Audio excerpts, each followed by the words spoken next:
Hello, everyone, and ladies and gentlemen. So I just wanted to thank everyone who supported me throughout this time. This one I'll be talking in English and not Mo, but I will add a few words in there. But before I can share this experience, I just wanted to remind and warn everyone. First, this is not my story, but another brother that requested me to share this. Second, please listen to every word I have to say before shooting me down and calling me out on what a bad person I am, even though I'm only sharing another person's story. And of course, I've received from Facebook, of course, on a text that has shot me down. Third, this is not meant to attack nor disgrace any religions nor our own people. Our own Hmong people, of course, I would have to say it's only based off on that particular church that I will not, however, name the place. So, anyways, now that you guys understand, on with the story. My name is David, and at that time I was 18 years old, about 6 years ago. I was driving to move to my uncle's house. As I was driving, my tire suddenly blew near a church. Given the fact it was Sunday and people were attending church, my cash was low and didn't want to risk my car being towed. I headed in the church requesting for help. Thankfully, the people there were Hmong and had another spare tire in the same model as my car. They helped me, and we talked for a while, in which they invited me, so I attended the session. The message was excellent about God's time and mercy. I was touched and stayed all the way till the end. I thanked everyone and drove to my uncle's.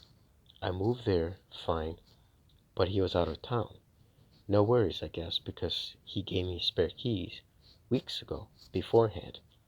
I unpacked and pretty much settled down, making myself home, for about 4 hours. Finally, my uncle arrived and we chatted.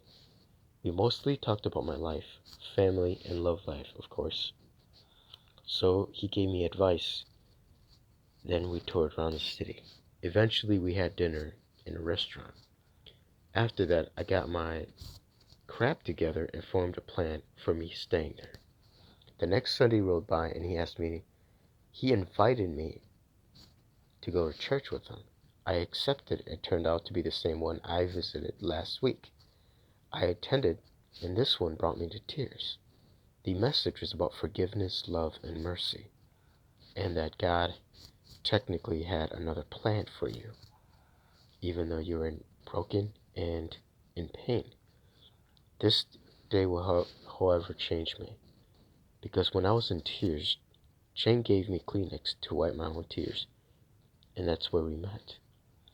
We quickly bonded, and my life slowly started to change. I got myself together, school, job, friends, religion, and family. Everything was good. Everything was fun. We did everything together. And things started to fall in place, and it worked out pretty good. Honestly, I couldn't think of a time in my life where I've never felt so loved and so alive before. This kept on for 2 years, until one faithful event. I was playing volleyball in the park, of course, with the guys and with Cheng. Cheng knocked the ball, so I went to retrieve it. Basically, the ball rolled down. It kept rolling down the hill, and I kept running after it until the ball reached up to the point where there was a kid holding on to it. This kid was Daniel. He was holding my ball in the woods when I met him. "Excuse me, that's my ball," I said. "Oh yeah," he said. "Yeah, no problem. Here." He threw the ball back at me. We talked for a while about my now life. Didn't faze him, nor was interested in Christianity. But what he said to me, I'll never forget these until this day. "Enjoy your new life while you can," he said. "What do you mean?" I asked. "Can't spoil it to you, but you'll figure it out one day, when your friends turn on you," he replied, then walked away. I couldn't do anything but share this with my brothers of Christ and, of course, Cheng, which is my friends at that time.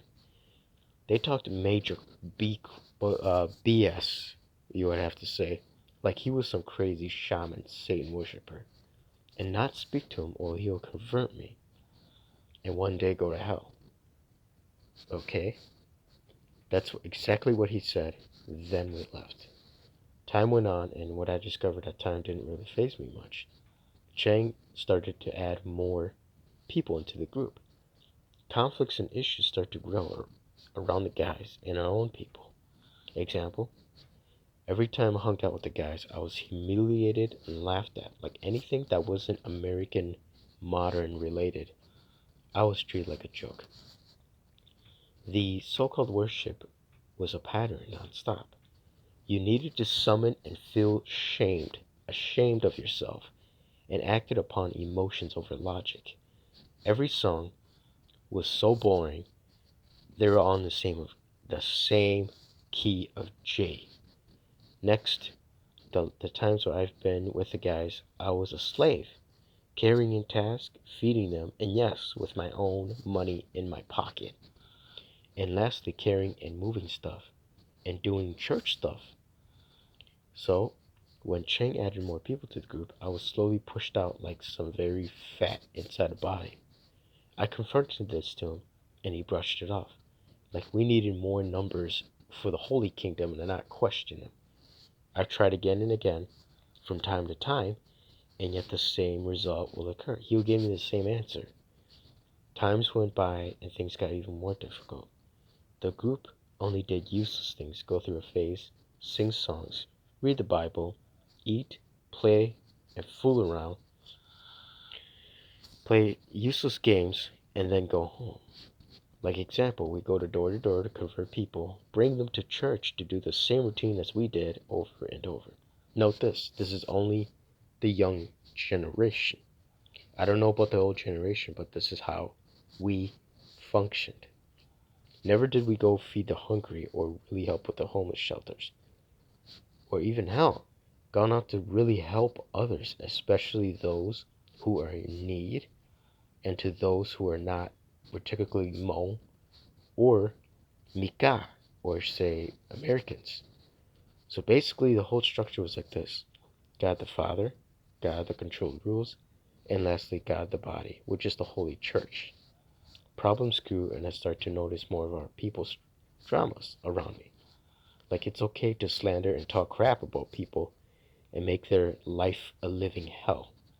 The division of our people in all corners: language, shaman, clans, and the status quo.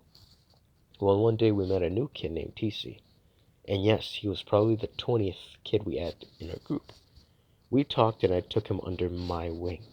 He didn't listen, always whining and raising his voice at me, and distracted over a girl he liked to me, so I pulled extreme measures. I lied to him and terrorized him and controlled him from us. Basically, scarring, scarring and living, scarring and scaring the living crap out of him while still teaching the propaganda of Christianity. This, however, leaked out to Cheng, and he knew about it, so he confronted me. He yelled at me to stop and fall back in line like a soldier would. Angered and scared, I went home. He, but was terrorized myself with some kind of demon the whole night. A few days later, stressed and full of anxiety, I went to the restaurant bar to clear my head. Well, that's where I met Daniel again. We talked and, of course, went off on him, treating him like as though he was Satan himself. The conversation went like this. "Hey, buddy, it's you," he said. "Oh, it's you, the creepy shaman devil worshiper. You spawned a devil, what do you want?" I said. Really? Are you sure about that?" he asked. "Well, I can tell you you're stressed because of the guys," he said. "What do you know? You're just a child," I asked. "You're right.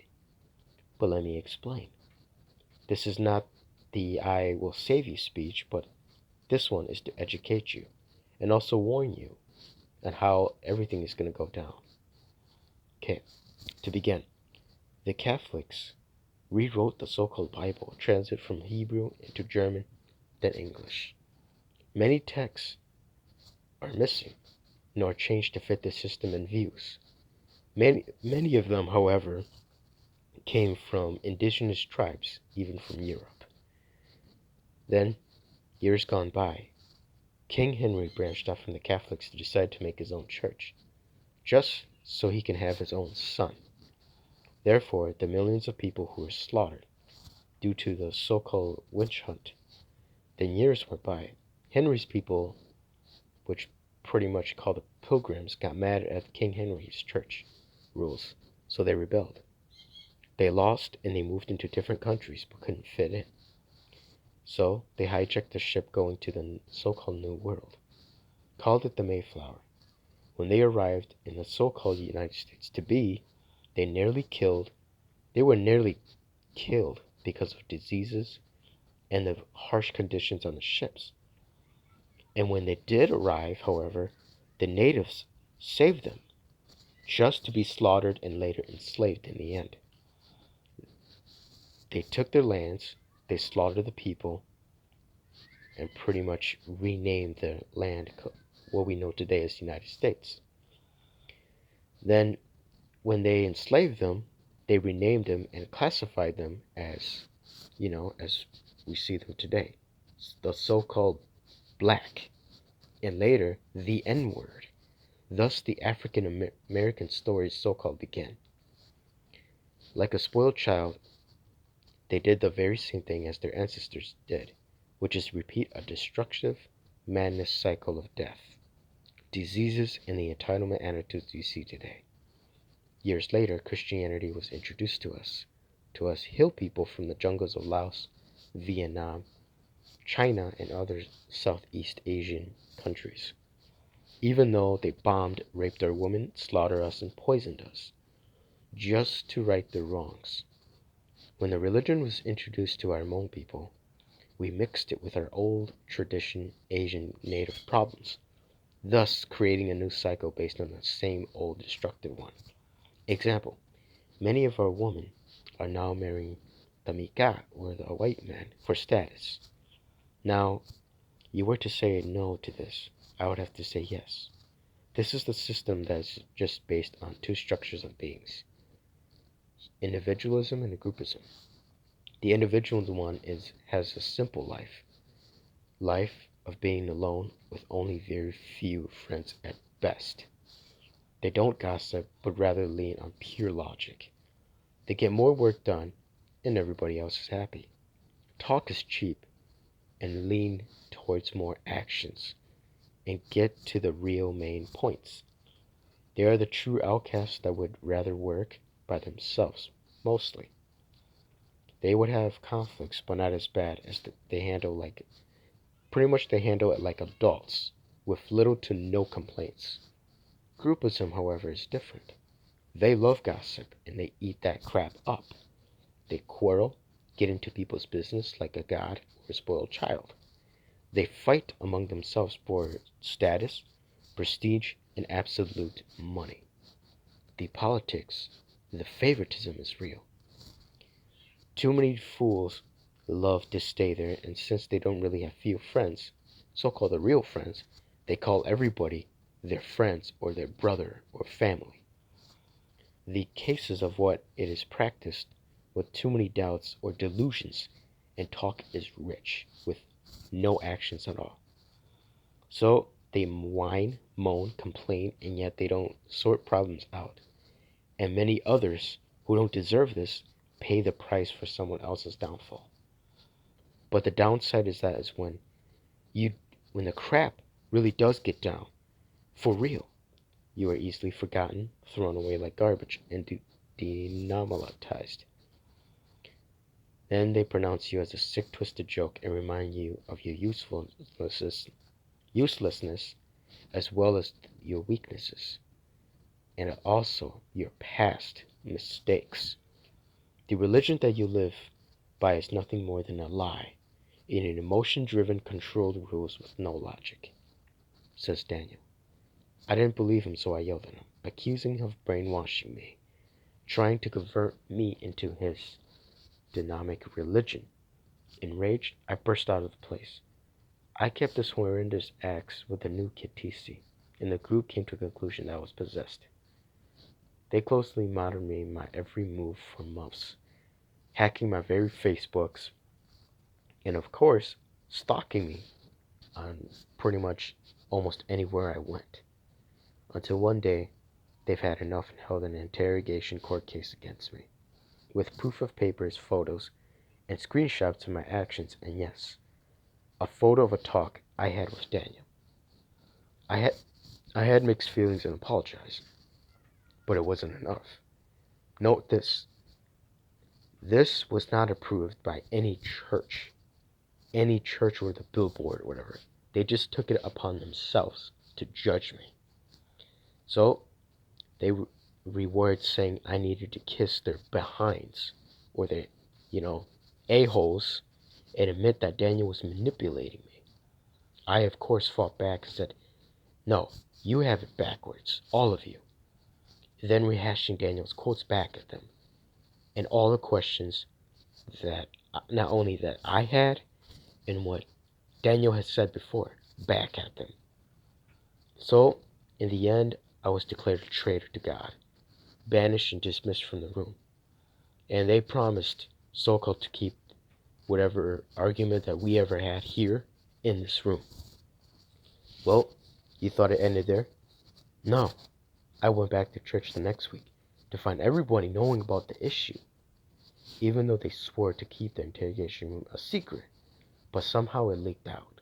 Of course, hypocrites and liars are real. I was ignored, treated like as though I was the devil, a spawn of devil himself. Few others had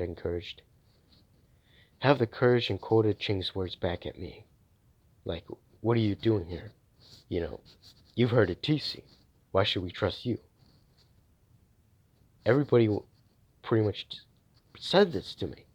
Any other people that didn't have the courage to say that to me, they just walked away from me. I came to a sad conclusion that I was no longer welcome there. And also, the young woman that was there, roughly about 18 older to, you could say, up to like 25 or something, they are now marrying the white men who wasn't a Christian, or our own people that had the status regime, and they're rich, you could say. So, marriage is out of the question for me. Depressed, sad, with mixed feelings, I left. As I was coming home, I got a live feed from TC. All the guys were on their way to confront Daniel. And yes, they brought their own godly magic equipment. And yes, the equipment is real. For example, the cross, the mini cross, the necklaces, so-called the holy water, and few daggers that's technically Wicca. It's witchcraft. I don't want to get into that. And their holy Bibles, yada yada yada. And yeah, the so-called the same stuff they use for exorcism and kind of like a Catholicism. Just for examples, so that you guys can understand. So anyways, I knew where the place is. I quickly rushed to the place they were heading. This place I've always passed going to work. It was in the woods. It seemed like someone's property. I arrived and they showed up to so-called destroy his magic and force him to convert into Christianity. He of course refused and fought them with magic against magic. They almost succeeded, or so they thought, and Daniel appeared next to me. Scared, I said, if you're here, then who the heck is that? He wouldn't speak. He wouldn't say anything. But then when they destroyed the doll, he showed up to them. He quickly entered the fight, forcing them to give up, and put the living fear in them. Then they left. He finally did a full exorcism on me in Chinese ritual. And finally I was free from that demon and that religion. We talked, and I thank him for everything he has done, that everything I went through. That I apologized to him that he was right the whole time. That I was in that religion. That I was so blinded by my loyalty. I was so blinded that I needed to feel love. I needed to feel the emotions I needed to feel. And that's exactly why I went off on Daniel, on how I went off on Daniel. I will never go back to the God-forsaken religion. And I made a vow to myself that I will only do things that's based on pure logic. And no, I did not become a shaman.